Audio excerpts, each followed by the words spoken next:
Thank you heavenly father. Praise the Lord brother and sister. ఈ రోజు పరలోకపు daddy వారి మాట నీ కొరకే. సామెతలు 27వ అధ్యాయం 24వ వచనం.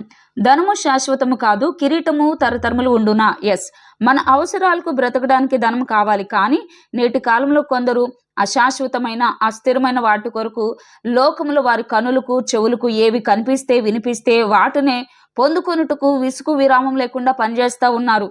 నీ ధనం నిన్ను రక్షించలేదు అని కరోనా టైంలో లోతుగా మనం ఎరిగి ఉన్నాము. బైబిల్లో బహు ధనవంతుడు అతని ధన వ్యామోహం చేత గర్వం చేత మరణించి నరకాగ్నిలో ఆర్తనాదాలు చేయటం మనం చూసాం. 1 తిమోతి 6:17 వచనం ప్రకారం ఇహమందు ధనవంతులైన వారు గర్విష్ఠులు కాక అస్థిరమైన ధనమునందు నమ్మిక ఉంచుక సుఖముగా అనుభవించుటకు సమస్తమును మనకు ధారాళముగా దయచేయు నిజదేవుని యందే నమ్మిక ఉంచుము. ఆమేన్.